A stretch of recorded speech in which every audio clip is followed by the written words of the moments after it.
So I guess this is the thing. This is the only fucking thing. You get 4 hours a week. Yep. That's it. Most weeks. Yeah. That's it. I don't know. Man, I'm going to try to think about that. So that's what I'm doing better next year. I'm going to try to find something that I can do and just enjoy without making money. And you know what? This does fit all the criteria. Yeah. It's something that I do and enjoy, and it damn sure doesn't make any money.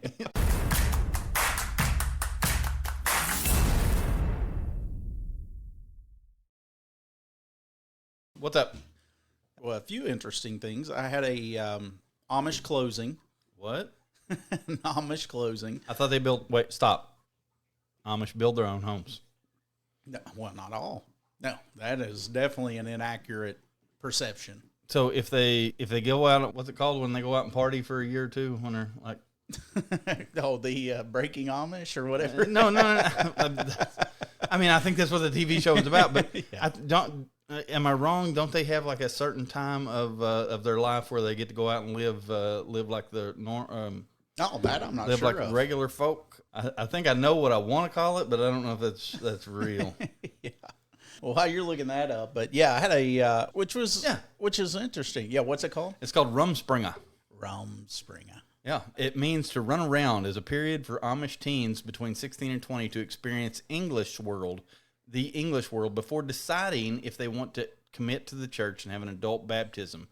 That's cool. So they get a couple years to decide if they want to go back and be Amish or be out. And I'm wondering if they only buy a house from Ryan if they have decided not to go back and live and devote their lives to the church. Well, the people that bought this were well past that age group. Oh, okay. I've never sold any homes to 16 to 17-year-olds. No, I'm saying if they decide at 16 to 20 that they don't want to go back, they can just be a normal person. Yeah. I use the word normal like they're not normal. You caught yourself, yeah. Yeah.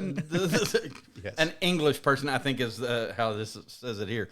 But anyway, they can go live their life as an English person, I guess. Yeah. Which is weird because we're all English. Yeah. Maybe. But anyway, I guess I mistakenly thought that if they decided to live the Amish life, that they lived in an Amish community. Yeah, I've sold many homes to Amish that buys homes. Now, I guess I'm wrong then. Yeah. But it was interesting. So it was kind of wild because it was a rural property, obviously, with some acreage and stuff. And as we're driving out there, I noticed there's this big, huge pileup of cars, and not like an accident, but it's like it's taken me forever to get there. Oh.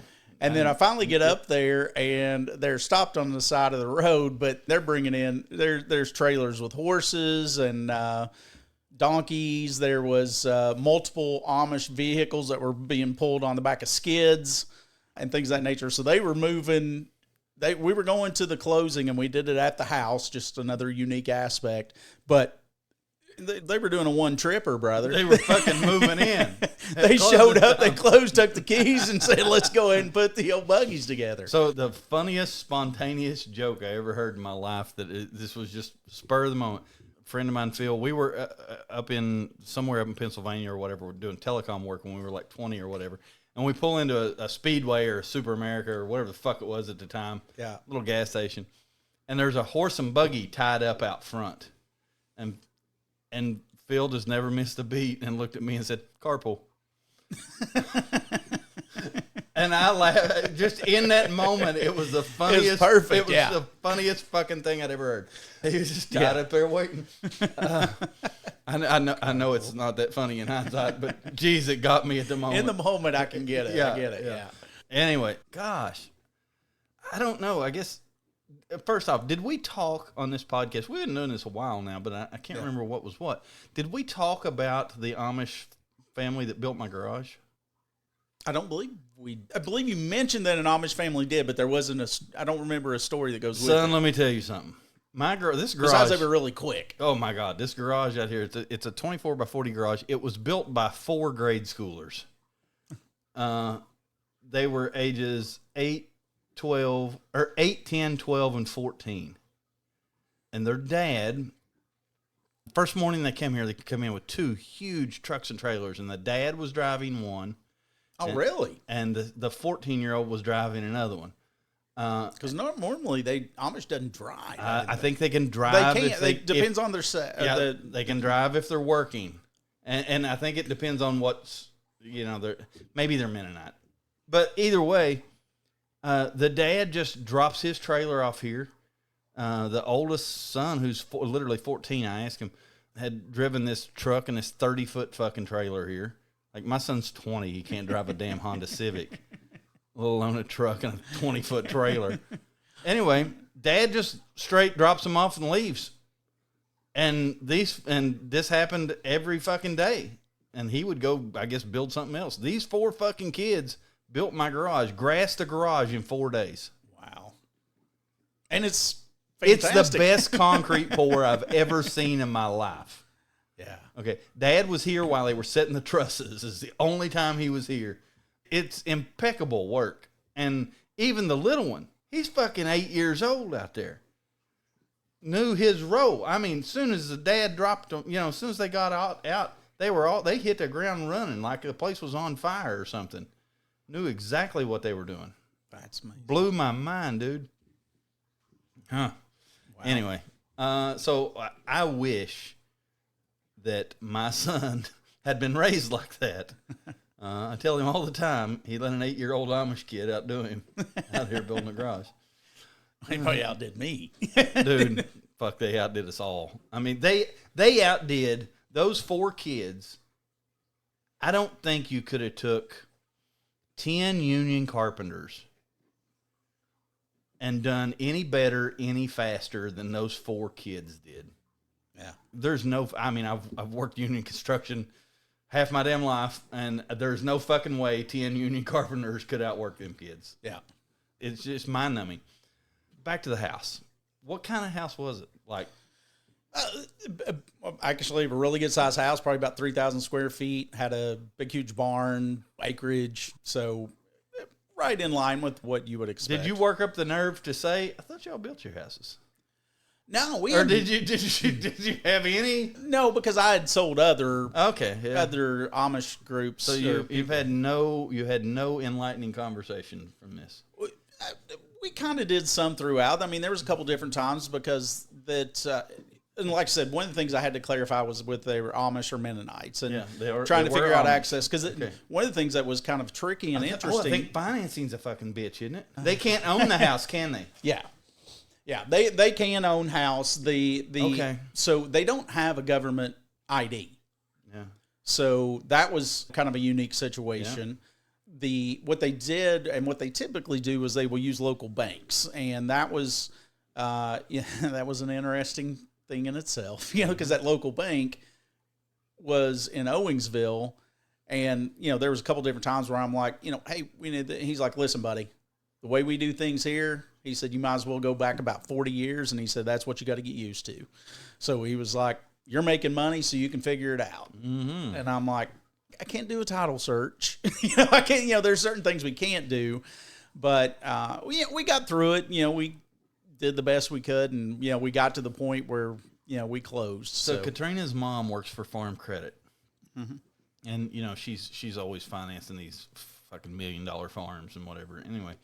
She was telling me that there's some group of some religious groups that's not allowed to own anything.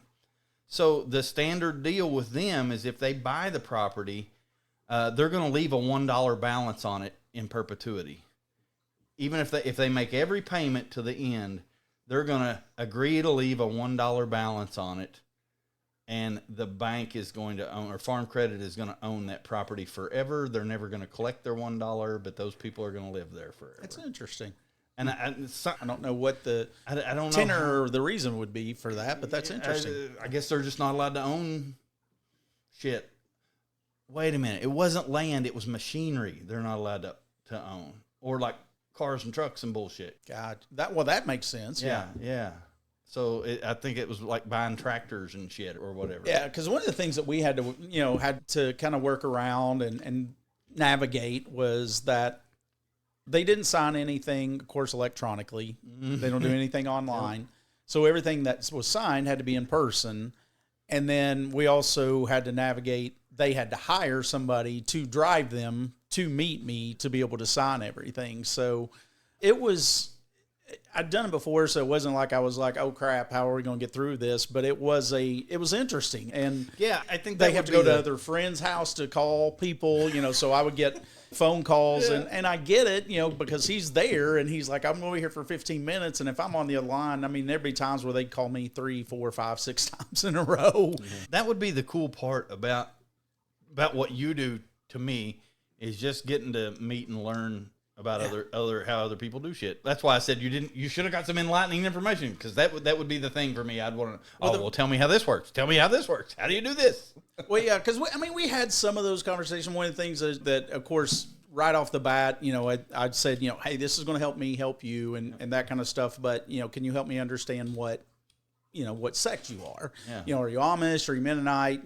Those kind of things, because they can do different things. Like a Mennonite, they can drive. They own vehicles and those kind of things. They can do stuff and sign things on computer, but they can't go on the internet. So there's different things that, or at least in my experience with the people I've dealt with anyway. I bet I'm not new saying that's tech global. fucks them up. Well, I tell you, I had one that was interesting, to where I was helping some Mennonites sell their business. Yeah. And the reason they were selling their business, because they had a very, very good auto repair and service. And then they had I'm trying to think of what else they had. But basically, I mean, the primary business that they had was and what happened was that all of their new equipment had to be connected to the internet to be able to give it the updates that it needed for them to be able to work on the vehicles.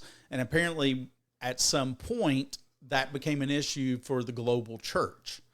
So the church basically told them, sell that shit. You got to sell it. That's what they did, which was crazy, because, I sold their house, their farm, the business, all of it together was helping them do that. And you go in their house and they have absolutely no electric. It's what you expect with that. And then you go to their business and they got every new equipment. But I just thought that was interesting that they had it set up and allowed the church to come in and verify and stuff like that they were never getting online themselves, that they were only doing that. But just the fact that they had access to be able to get on the internet and those kind of things was enough to shut it down for them. I went to this auction when I was a kid in Crumpton, Maryland, and there was a lot of Amish people working there. And even at the time, they were using computers and shit. And I asked somebody there, and they said, oh, they're allowed to do it at work. So maybe that was they just can't have them in their home or whatever. Or that particular church. Yeah. Basically, the congregation said. I don't know if I ever told you this story. My dad had that farm out in Grayson, and on his farm, there was a little tiny church building. And when he bought the farm, literally the piece of land that is the size of the building was carved out of the farm. And it had a lease on it. It was $0 or maybe it was $1 or some shit like that. But the lease was written as such to where that church maintained a lease on that property until the last person that went to that church died. And when my dad sold the farm, there was a man and his sister going to church there, and the man would go preach to the sister. Really? Every Sunday. Wow. And they were cool. The last two. But when those two people die, unless they have a damn, I guess, a membership drive or something, when those two people die, that building, that church building reverts back to the farm Dad owned. I've seen that before, in a different place. But I guess cemeteries are like that too. If there's a cemetery on your property, you don't own that, right? Typically, the cemetery will be, it usually has a right-of-way easement, so people have access to be able to get to it and take care of it and maintain it and visit. Man, that'd suck. Have a zombie farm in your yard. That's one of those things that will typically knock people out really quick. It's I didn't know there was a graveyard on this farm. There's a really nice house out on 207 between the two super quicks on 207, basically. Yep. Really nice big house, and they built it within 20 yards of a little fenced-in cemetery with about 30 graves in it or so. And I thought, man, I don't know if selling it'll be interesting, because some people really do care about that. Yeah. Well, shit. Well, you've had way more excitement than I did. All I did today was clean house. Actually, that's not true. I got up this morning, went to FedEx, picked up some snakes, and then we started the regional tour of Fruth Pharmacies, which I don't know if you know this, but Fruth Pharmacy is going out of business. I did not know that. So we hit 3 different Fruth Pharmacies and bought all kinds of bullshit I didn't need, but didn't spend very much money doing it. It was pretty cool. Yeah. You know, I bought some shelves that now I have to go get. I bought myself a job is what I did. Now I have to go back Monday and pick up these fucking shelves. That was dumb, wasn't it? Fuck. Just over and over. Yeah. Buying yourself jobs. Yeah.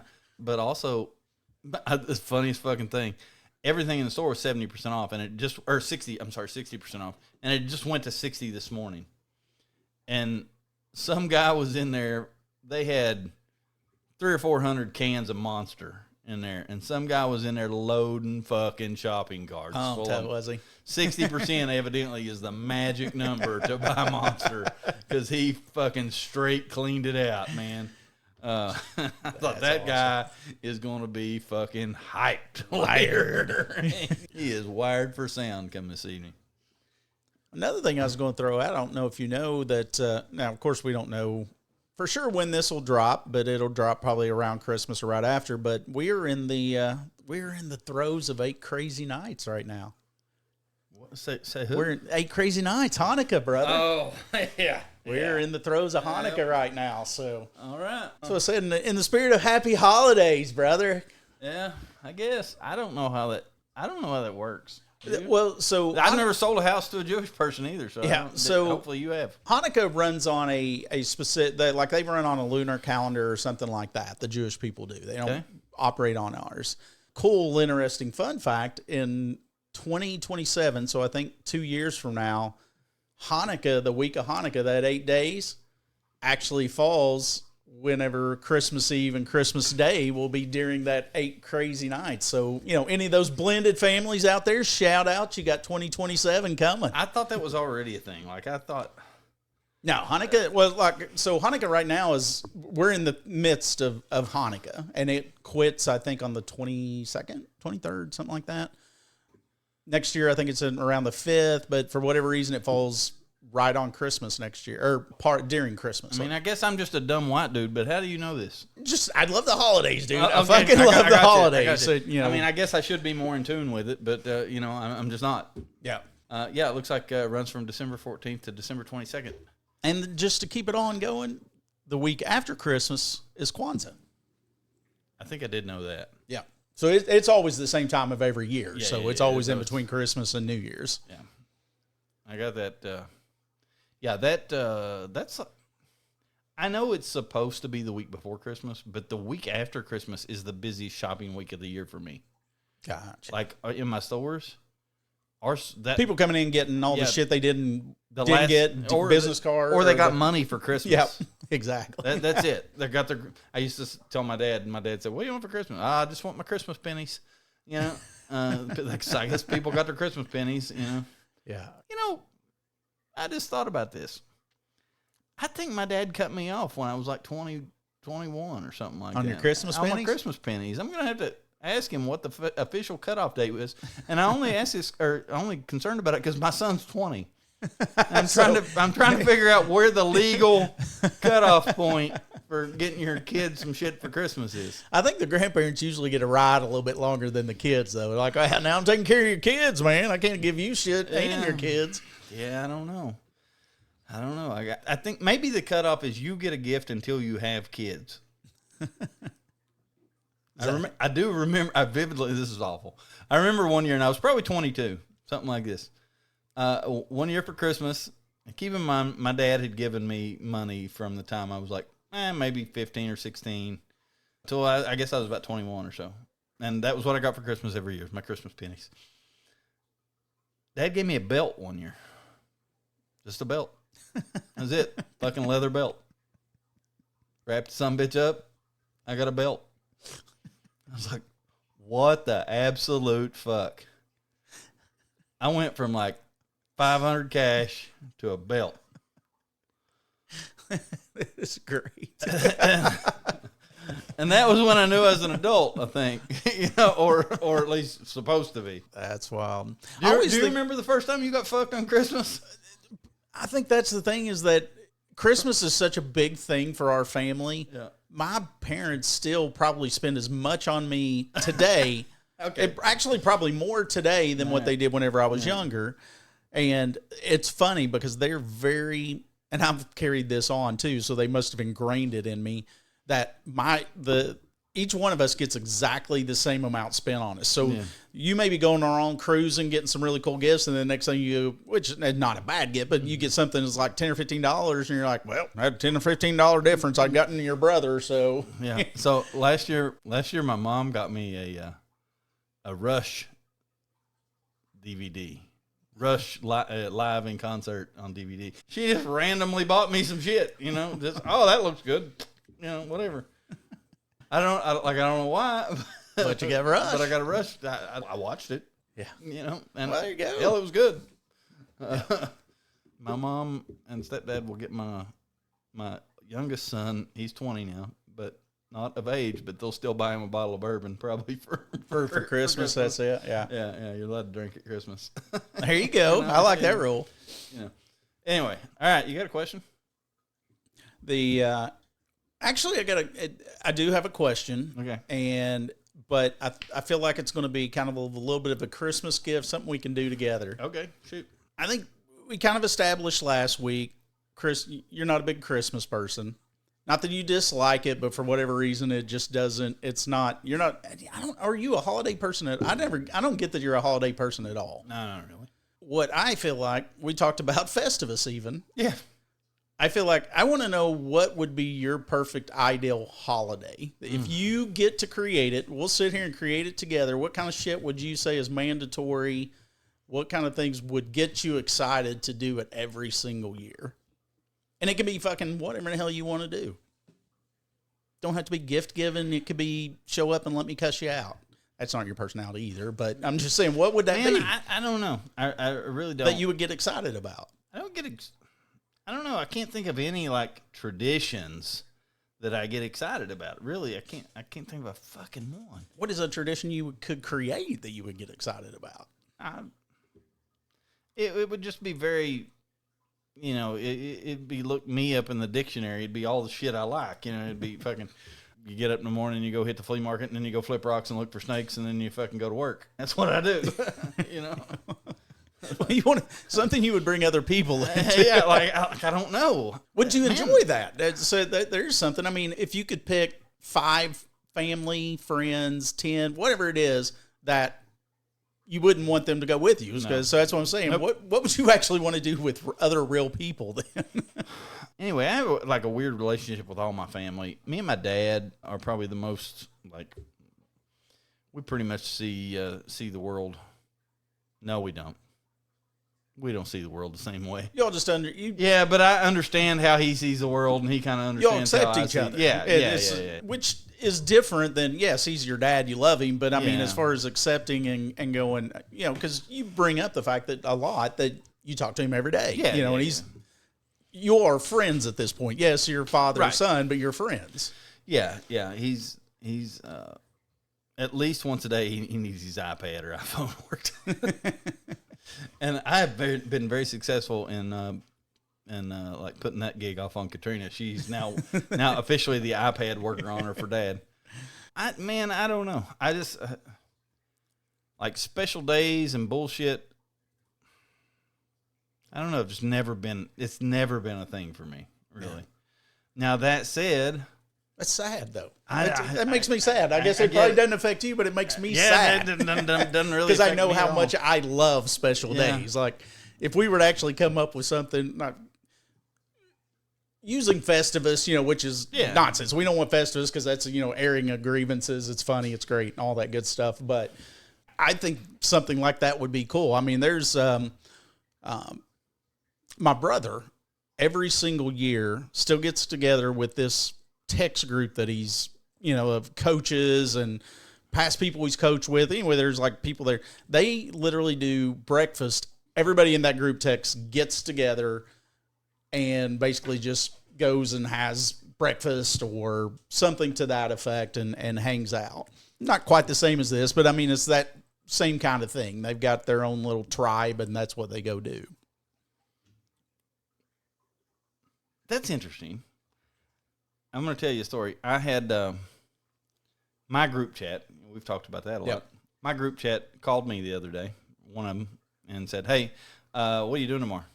And I said, shit, I don't know. He said, okay, yeah, you need to meet us at 3 o'clock. I started thinking about it. I started putting this together. It's Christmas time. I have a friend. He listens to this podcast, so anyway. I have a friend who is obsessed with Trans-Siberian Orchestra. And they were in Lexington, and I started thinking about what time of year it was, and I thought Theron's going to want to go see TSO. Because I did this last year, or maybe it was year before last. I did this, and it was a thing. He buys tickets. He wants us all to go with him. It's cool. It's fun. I've seen Trans-Siberian Orchestra. It's the same show. They've been doing it for 20 fucking years. It's the same show every time for 20 years. It's cool. It's awesome. But I've seen it now, and it's 2 hours of my life I'll never get back. So I didn't really want to go again. But I thought, okay, it's the guys, so I should go. So I tried to clear my schedule, and then turned out that reptile shipment was coming, and I thought I was going to have to go to Cincinnati and pick that up. Then it got canceled, and all this bunch of bullshit happens. But either way, I didn't go. And in that moment, I was like, I'm kind of glad I didn't go.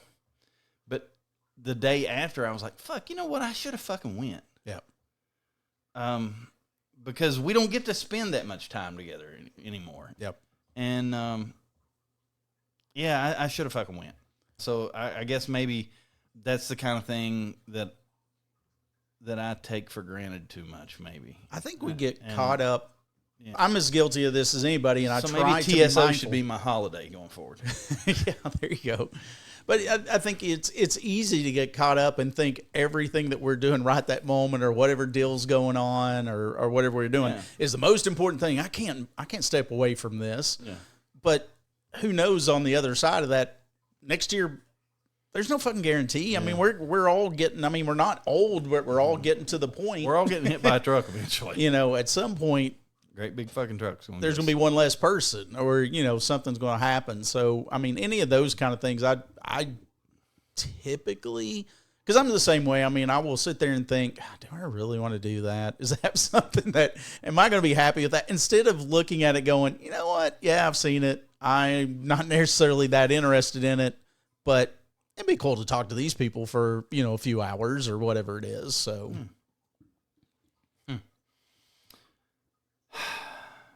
Fuck. I don't know what my holiday is, but it didn't, just anything, brother. But I mean, if that's it, maybe that's, let that marinate. How about that? Let that marinate. Okay. Yeah. Tell me what yours is.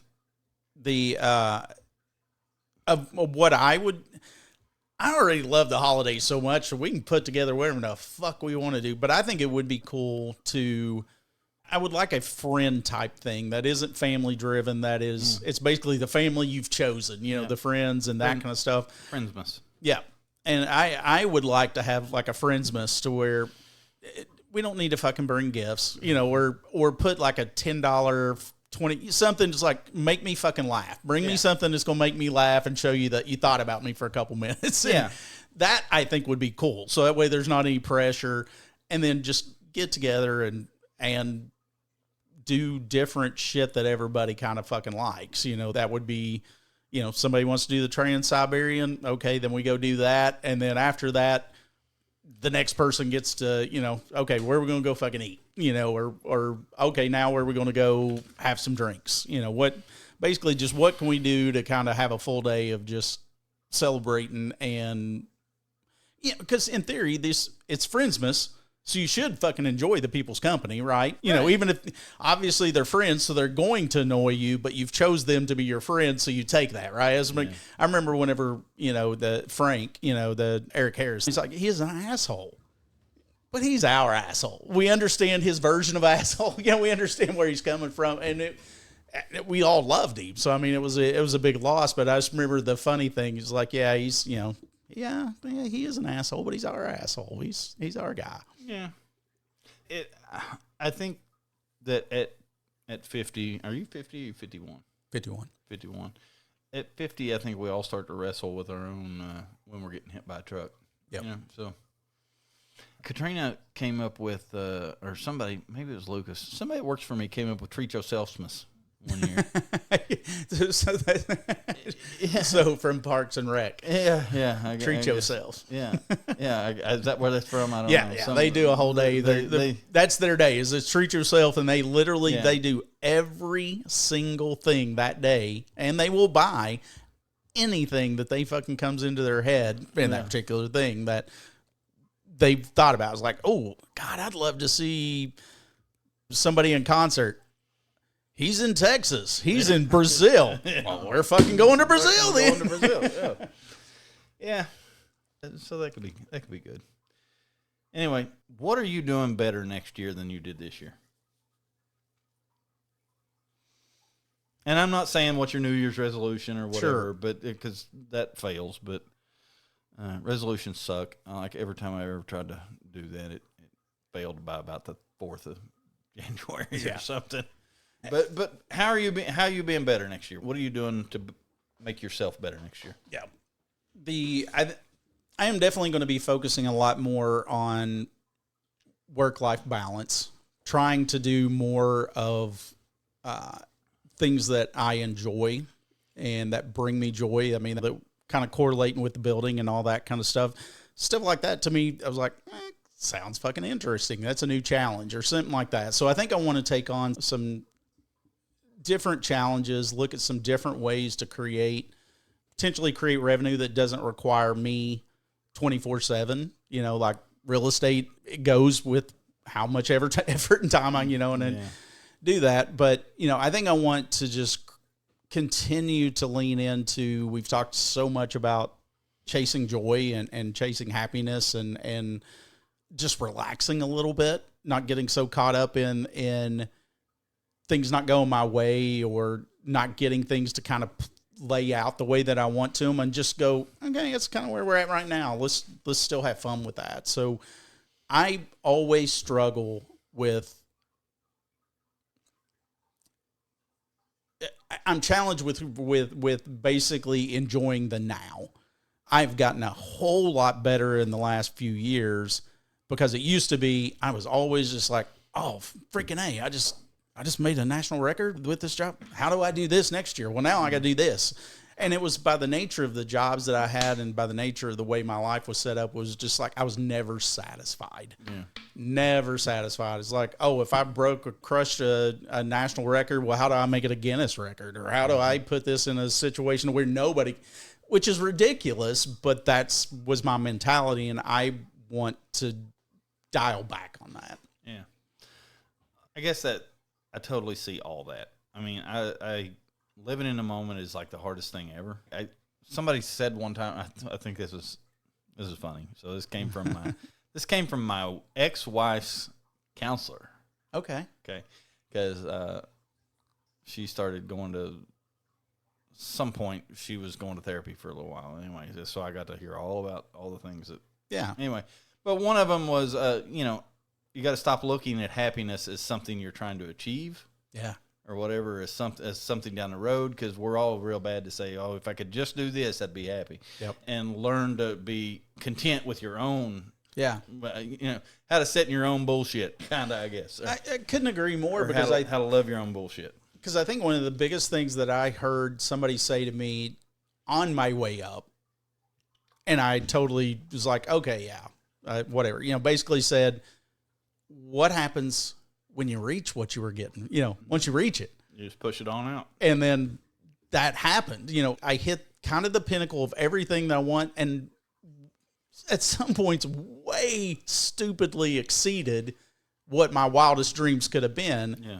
And then I got there, and I'm like, oh God, now how do I keep it? How do I do this? How do I do a little bit better next year? Yep. And that's a sad way to look at things. That yes, it is okay to be out there chasing dreams and trying to do better and do that kind of stuff. But whenever you can appreciate and thank God for Dixie, because in all honesty, if it isn't for Dixie kind of grounding me in certain moments of that, to go, dude, that's fucking awesome what you just did. And I'm like, no. She's like, no, you're going to understand that is really cool what you did.